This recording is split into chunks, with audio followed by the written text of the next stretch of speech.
Growing up on the reservation, the only show in town was movie night in the church basement. Raised on cowboys and Indians, we cheered for the cowboys, never realizing we were the Indians.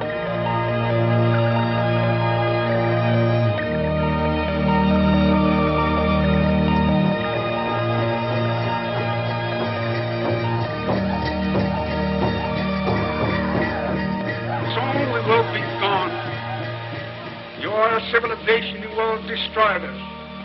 But by your magic, we will live forever.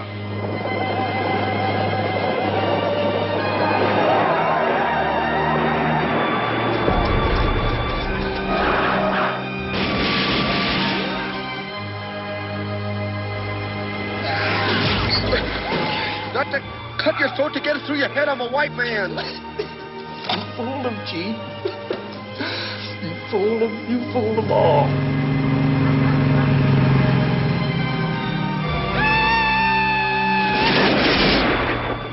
You know, the only thing more pathetic than Indians on TV is Indians watching Indians on TV.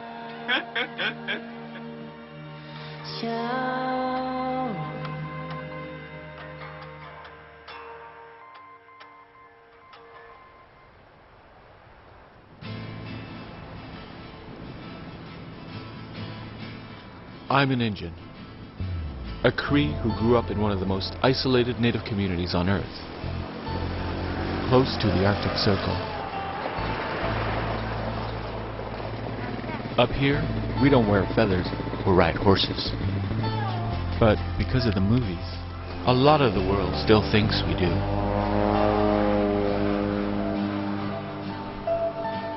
I'm on a journey to make sense of how Hollywood's fantasy about Indians influenced the world, even natives like me. You gotta look like a warrior. You gotta look like you just came back from killing a buffalo. But our tribe never hunted buffalo. We were fishermen. But the myth of the fearless, stoic warrior lives on. We'll never be able to change the fantasy of who and what Indians are. That fantasy will always be there. We'll always be on cover of novels saying, Cheyenne warrior.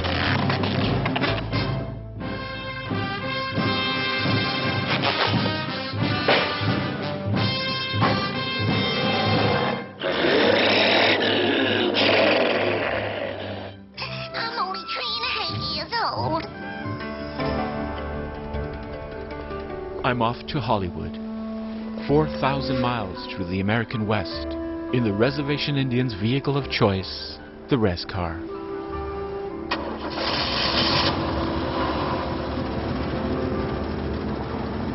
A res car is probably like a piece of luggage or something to other people, and you kind of keep it together with tape and with string. And you know, I have all sorts of people telling me, oh yeah, I know that story about driving backwards because we actually did it. I had a res car and, you know, ignition didn't work, so we had like a screwdriver in the ignition and, you know, all sorts of stuff. Nobody said to me that they had a car with 3 wheels yet, but that would be a res car.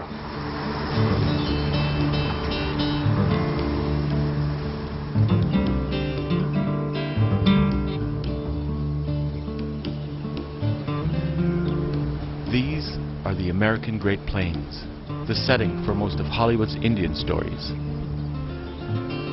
I'm headed west to the sacred Black Hills, once the domain of Chief Sitting Bull and the legendary Tashunkawitko, otherwise known as Crazy Horse.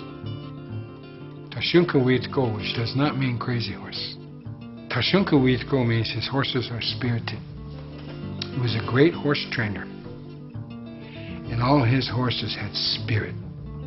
You could just see them prancing, yeah.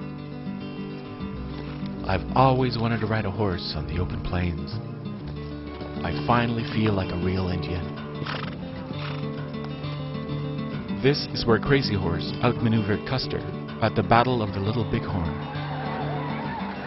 Ever since, Hollywood has been telling that story over and over again, turning the battle into legend. and Crazy Horse, an icon. Well, you dirty, mouth-eating, cockeyed son of a rattlesnake, if it ain't old Crazy Horse, cheaper than Sue's. Legend has it, he killed Custer.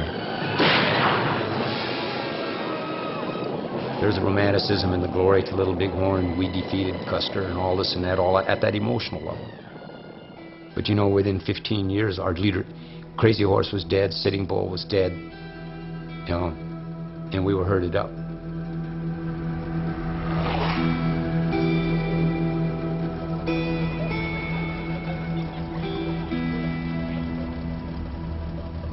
Pine Ridge is the poorest Indian reservation in North America. These are the descendants of Crazy Horse.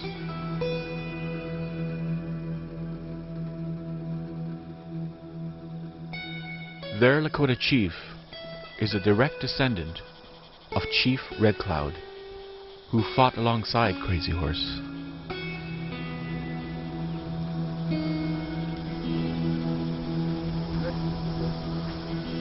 So, this is where it happened? This is where it happened. Right here. This is where Chief Crazy Horse was imprisoned here.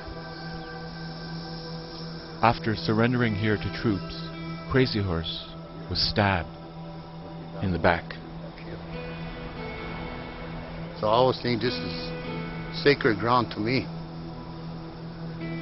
where our ancestors used to walk, where they used to camp and live here. To Native people, Crazy Horse is a mystical warrior, just like in the movies. It was a continuation of the idea that natives were really great warriors, that they were just incredibly skilled at warfare, almost unstoppable, really.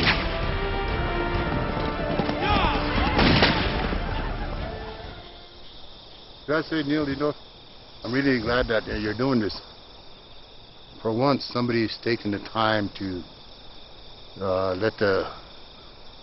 tell the real story of Crazy Horse. As he says in his song, whenever you see the Black Hills, remember me. That is our homeland, our sacred grounds.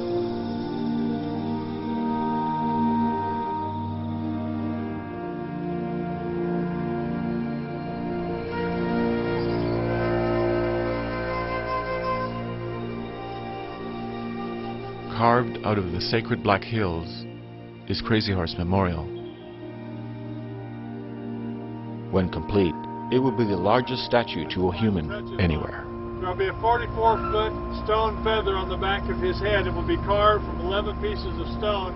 An ironic tribute to a man who, it is said, refused to have his image captured. Most experts agree that every photo of him is a fake. Who was Crazy Horse? Not who was Crazy Horse, who is Crazy Horse.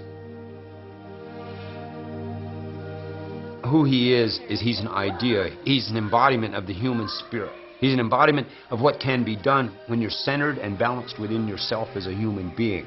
When you have a relationship to the spiritual reality that you are a part of. See, to me, he's an embodiment of that.